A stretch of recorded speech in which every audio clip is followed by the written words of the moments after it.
Just a quick recap, I purchased one of the 937A Mauser rifles from Atlantic Firearms. These were done on a contract by Germany to Portugal, and this is the 1937 dated example here. You can see it's got a lot of markings. As far as I can tell, this one's all matching, so it's in pretty good shape. I'll go ahead and link the video of the initial inspection in the description. But overall, you can see this is in pretty good shape. It did come with a bayonet and 945 rounds of ammunition as well. So I'm going to go ahead and break this down and show you how it looks under the wood. Okay, so I got it all broken down. You can see it's pretty slathered with grease or cosmoline, but so far it looks pretty good. You can see on the barrel there's a few little spots, just a little bit of rust, but nothing significant. It's hard to tell if there's any pitting right now until I remove the grease, but it doesn't appear to be. Looks like that's another matching part there. Got the floor plate off and the follower. It's also covered in grease. These parts are pretty well preserved. The firing pin is also a matching part. Also noticed that this cocking piece also matching part. To the extractor. And I got all the little screws and everything in this tin can here so I don't lose them. I was able to get the butt plate off. I had to cut little larger slots in these screws in order to get them out. The screws themselves are in good condition, except the heads, and this butt plate's pretty beat up. So what I'm probably going to do is I have a new butt plate I can slap on this guy. One that's basically new old stock that will kind of better fit the condition of the rifle. I don't see any markings on this one anyway. And then I'll probably use this one for, I have a Ethiopian contract Mauser. It's missing a butt plate, so I just use that one. Trigger guard's also slathered in grease.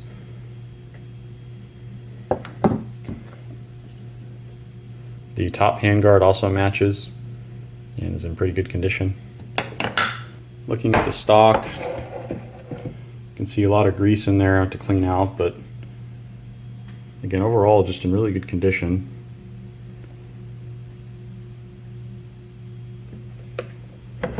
Don't see any damage or anything here.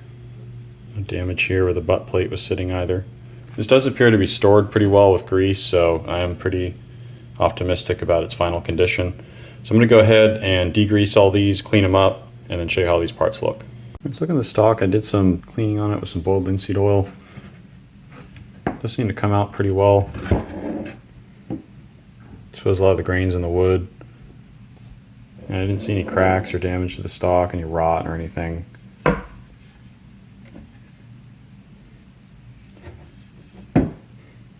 The stock does look like it's coming out pretty nicely. It's got some really sharp numbers there for the serial number.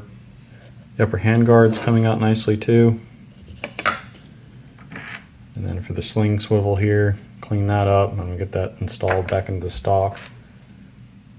Same with this piece as well that holds the sling swivel for the side mounted configuration. Let's go ahead and take a look at all the metal parts.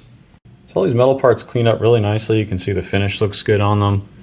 You can see I cleaned up all the grease and everything that was on it, as well as put some oil on them. There is some finish wear, especially on the barrel bands and some of the parts that were up front near the muzzle. But it looks like everything's matching. I couldn't find any mismatched parts except the cleaning rod. The receiver cleaned up really nicely. You can see there's a lot of markings in it. Got some Waffenamps, and you've got some inspection marks on the barrel as well. And the rear sight base. And then moving down the rifle here, you can see it's in really nice shape. Some really light pitting here, but barely noticeable. This is really the worst spot here. You can see there's a little bit of pitting, but just isn't much. So it's definitely in really nice shape.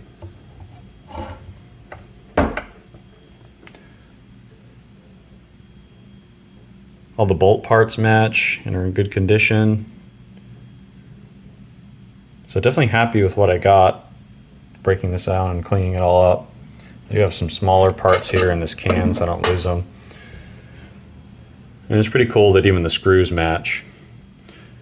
So I'm going to go ahead and wipe these down with a little bit of oil and reassemble everything, and then I'll show you how it looks. Let's go put it back together, take a closer look and see how it looks. See that new butt plate looks pretty good on it. Markings in the stock come out pretty well.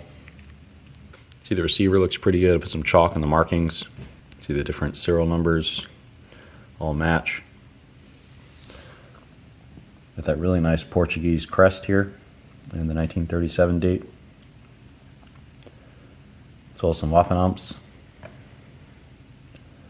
And then there's the matching serial numbers. Even on the rifle, the stock is in really good condition too. It's not worn or rounded, a lot of the edges. You can see it's in really nice shape. There's another Waffenamp there. We go ahead and turn over. Look on the other side. Again, really nice stock.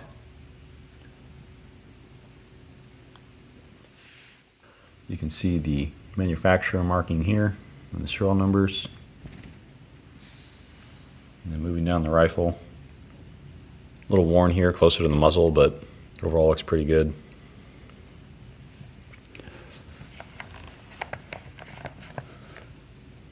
On the underside, you can see the floor plate, the trigger guard also match. The sling looks really good. It's got a really sharp marking here from its manufacturer for that buckle.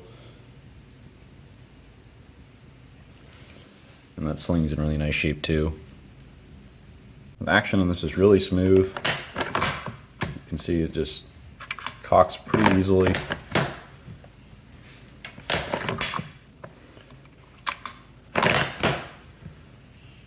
Part of the reason being the all matching parts on the bolt. Another being that just really hasn't been worn out like a lot of other bolts have over heavy use. And it's also a earlier pattern, so later in the war some of the tooling got a little rougher on some of the later war Mausers, especially in the mid to late 40s. Looking at the bayonet, it is gorgeous. You can see it is a little worn on the grip area, but the blade is just magnificent. It's got a lot of really nice, like a mirror finish on it. And the scabbard's a little worn, but also in pretty decent shape. You can see there's definitely some wear on it from the frog that it was sitting in. So overall, I'd say this is an excellent buy, either a mostly or all matching 937A rifle that's very close to the wartime examples of the K98Ks. You also get a bayonet, 945 rounds of ammunition for all under 1,500. I mean, that's a pretty good deal. So I hope this video helped you make your decision if you've been on the fence on getting one of these. Last I checked, Atlantic Firearms doesn't have any in stock. Let's just keep an eye on it for eventually when they do. I do have some more projects coming up and another couple of videos I'll be posting. So if you'd like to be notified of those, feel free to subscribe and sign up for alerts. If you have any questions about this rifle, feel free to drop it in the comments. And as always, thank you for watching.